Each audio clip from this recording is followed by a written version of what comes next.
ومولانا محمدا عبده ورسوله صلی اللہ علیہ وعلی آلہ وصحبہ وبارک وسلم تسلیما کثیرا کثیرا.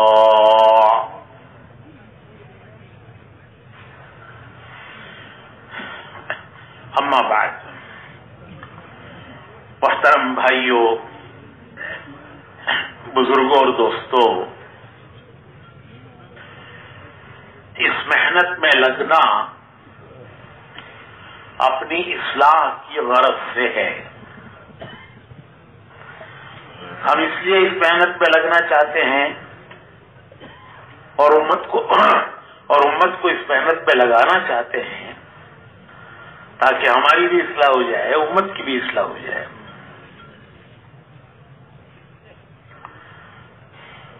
لیکن نیت کسی کام کے لیے ضروری ہوتی ہے. نماز سے پہلے نماز کی نیت، وضو سے پہلے وضو کی نیت، روزے سے پہلے روزے کی نیت، حج عمرے سے پہلے حج عمرے کی نیت، زکوٰۃ سے پہلے زکوٰۃ کی نیت. تو ہر کام میں نیت پہلے ہے، عمل بعد میں ہے. تو دعوت کی اس محنت میں بھی نیت پہلے ہے. مولانا الیاس صاحب رحمت اللہ علیہ فرمایا کرتے تھے کہ وجہ عمل تلاش کرو. 4 لفظ، وجہ عمل تلاش کرو کہ کیوں کر رہے ہو یہ کام، عمل کی وجہ کیا ہے، کس چیز نے اس عمل پر کھڑا کیا ہے، اسے تلاش کرو. نیت بہت مشکل سے بنتی ہے اور ذرا سی غفلت سے اڑ جاتی ہے. جیسے چڑیا مشکل سے ہاتھ آتی ہے، ذرا سی غفلت سے ہاتھ سے نکل جاتی ہے. تو نیت مشکل سے بنتی ہے اور ذرا سی غفلت سے وہ اڑ جاتی ہے. تو مولانا الیاس صاحب رحمۃ اللہ علیہ فرمایا کرتے تھے کہ جو کام کر رہے ہو اس کی کوئی وجہ ہے، کس چیز نے اس عمل پر تمہیں کھڑا کیا ہے، اٹھایا ہے اس عمل پر، اسے تلاش کرو. تو یہ حضرت کا ملفوظ ہے، وجہ عمل تلاش کرو. ذرا ایک مرتبہ کہیے، 4 لفظ، لیکن یہی نیت ہے کہ عمل کی وجہ کیا ہے، کیوں کیا ہے، کیوں کر رہے ہیں. تو مولانا الیاس صاحب رحمۃ اللہ علیہ نیت پر بڑا زور دیا کرتے تھے کہ آدمی کو وہ ملتا ہے جس کی وہ نیت کرتا ہے. اور نیت یہ الفاظ کا نام نہیں ہے، یہ دل کے اندر کی کیفیت کا نام ہے. دل و دماغ، دل کیا بول رہا ہے، دماغ کیا بول رہا ہے، دل کیا چاہ رہا ہے، دماغ کیا چاہ رہا ہے، یہ اس اندر کی کیفیت کا نام ہے. اگر میں آپ سے پوچھوں کہ آپ یہ کام کیوں کر رہے ہیں اور آپ جواب دیں تو آپ کی نیت ہوئی، میری نیت کہاں ہوئی. کوئی کسی سے پوچھے اور اسے جواب ملے تو وہ جواب دینے والے کی نیت ہے، پوچھنے والے کی نیت نہیں ہے. وہ تو ہمیں اپنے دل سے پوچھنا پڑے گا، اندر سے نکالنا پڑے گا کہ دل کیا بول رہا ہے، دماغ کیا سوچ رہا ہے. جو دل بول رہا ہے، جو دماغ سوچ رہا ہے، وہ اس کا نام نیت ہے. کعبے کی دیواریں اٹھاتے ہوئے حضرت ابراہیم علیہ السلام اور حضرت اسماعیل علیہ السلام نے جو دعائیں مانگی ہیں وہ ان کی نیت بتاتی ہیں، ان کی نیت بتاتی ہے. کعبے کی دیواریں اٹھاتے ہوئے دونوں باپ بیٹے اللہ کا گھر بناتے ہوئے دعائیں مانگ رہے ہیں، ربنا ربنا تقبل منا انک انت السمیع العلیم. اے ہمارے رب ہماری یہ مزدوری قبول کر لے. ربنا تقبل منا، تیرے مزدور ہیں، تیرا گھر بنا رہے ہیں، ہماری یہ مزدوری تو قبول کر لے. تقبل منا، ہم تو قبول کر لے ہماری مزدوری. انک انت السمیع العلیم، تو سن رہا ہے ہم کیا مانگ رہے ہیں، بڑا سننے والا ہے، تو سن رہا ہے. علیم، اور صرف تو سنتا ہی نہیں ہے، دل کے اندر کے اس جذبے کو جانتا ہے جس جذبے نے ہمیں اس مزدوری پر لگایا ہے.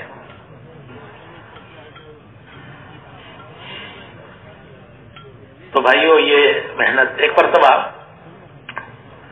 حضرت مولانا انعام الحسن صاحب رحمۃ اللہ علیہ اپنے معمول کے مطابق جماعتوں کو روانہ کرنے کے لیے تشریف لائے.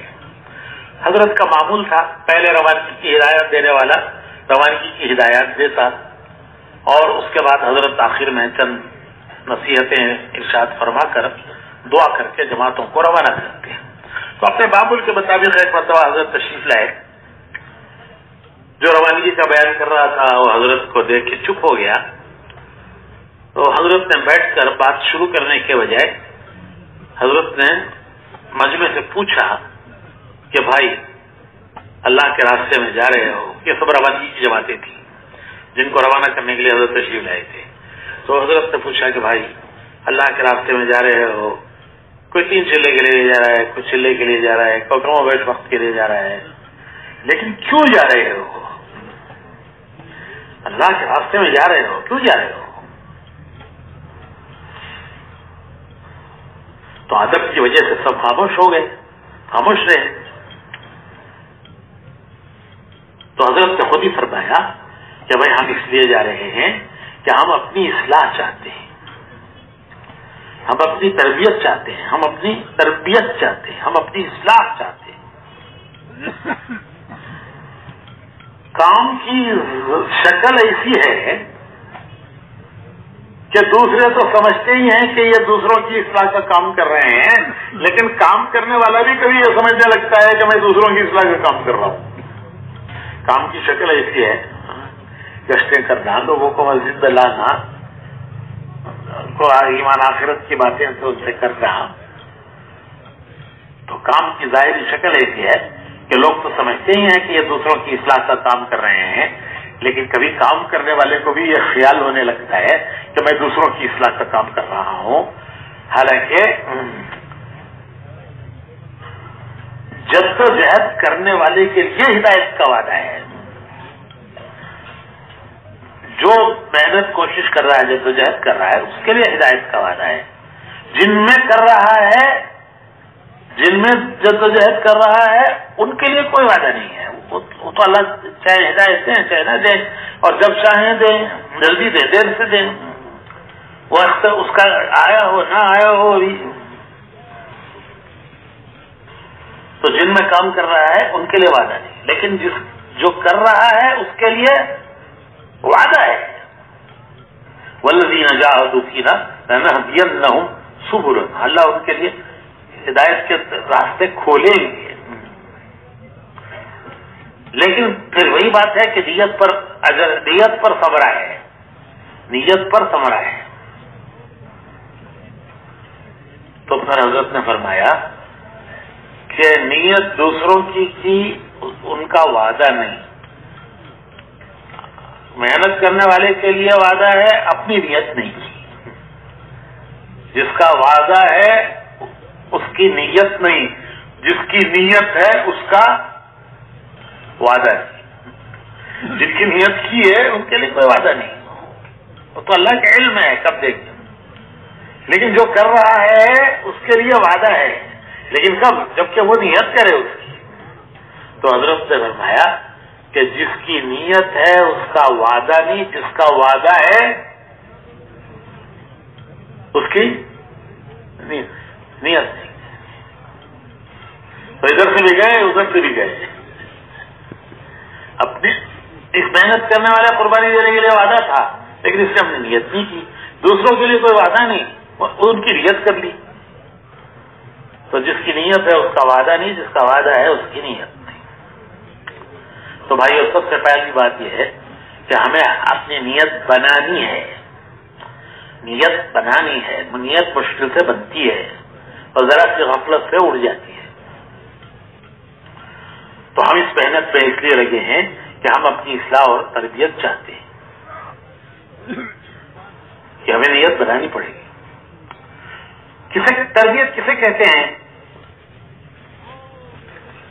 تربیت کہتے ہیں جو کچھ اللہ اس کے رسول کو پسند ہے وہ ہماری زندگی میں آ جائے، اور جو اللہ اس کے رسول کو پسند نہیں ہے وہ زندگی سے نکل جائے۔ اللہ کے رسول کو وہی پسند ہے جو اللہ کو پسند ہے۔ وما ينطق عن الهوى ان هو الا وحی یوحی، وہ اپنی طرف سے کچھ نہیں بولتے، جو اللہ ان کو سناتا ہے وہ وہی بولتے ہیں جو ان کو اللہ پہنچاتا ہے۔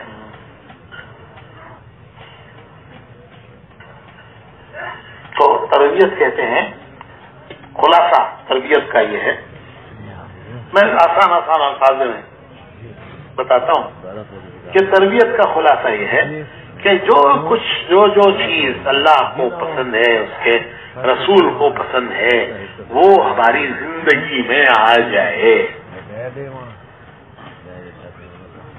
آدمی کو کوئی محبوب ہوتا ہے تو وہ چاہتا ہے کہ وہ کروں جو محبوب کو پسند ہے، وہ نہ کروں جس سے محبوب ناراض ہو جائے۔ تو اللہ اس کے رسول کو جو کچھ پسند ہے وہ زندگی میں آ جائے، اور جو اللہ اس کے رسول کو پسند نہیں ہے وہ زندگی سے نکل جائے۔ یہ ہم چاہتے ہیں، یہی اصلاح ہے، یہی تربیت ہے۔ کیا اس محنت کے، قربانی کے، جو کچھ ہم ٹوٹی پھوٹی قربانی دے رہے ہیں، جو کچھ ہم محنت کر رہے ہیں، اس کے نتیجے میں اللہ رب العزت ہماری اصلاح فرما دے، ہماری تربیت فرما دے۔ جو کچھ اس کے رسول کو پسند ہے وہ ہماری زندگی میں آ جائے، اور جو اس کے رسول کو پسند نہیں ہے وہ ہماری زندگی سے نکل جائے۔ اور اس محنت میں، اس کام میں تربیت کا بڑا سامان ہے، تربیت کا بڑا سامان ہے۔ ہمارے بزرگوں میں گزرے ہیں مولانا منظور نعمانی صاحب، یہ ان چند علماء میں ہیں جو مولانا الیاس صاحب رحمۃ اللہ علیہ کے زمانے میں تبلیغ کی طرف متوجہ ہوئے اور حضرت کے ساتھ اسفار ہوئے اور جماعتوں میں نکلے۔ مولانا اب سید ابو الحسن علی ندوی رحمۃ اللہ علیہ اور مولانا منظور نعمانی رحمۃ اللہ علیہ، یہ ان چند علماء میں ہیں جو مولانا الیاس صاحب رحمۃ اللہ علیہ کے زمانے میں تبلیغ کی طرف متوجہ ہوئے اور حضرت کے ساتھ اسفار کیے اور جماعتوں میں اور تبلیغ میں حصہ لیا۔ یہ دو ان میں بڑے ہیں، مولانا سید ابو الحسن علی ندوی رحمۃ اللہ علیہ اور مولانا منظور نعمانی رحمۃ اللہ علیہ۔ مولانا سید ابو الحسن علی ندوی مشہور ہے علیمیہ کے نام سے، تو وہ ندوے میں تفسیر پڑھاتے تھے اور مولانا منظور صاحب ندوے میں حدیث پڑھاتے تھے۔ علیمیہ تفسیر پڑھاتے تھے اور مولانا منظور صاحب حدیث پڑھاتے تھے ندوے۔ تو مولانا منظور نعمانی صاحب ایک مرتبہ جماعت لے کے چلے اور کام کرتے ہوئے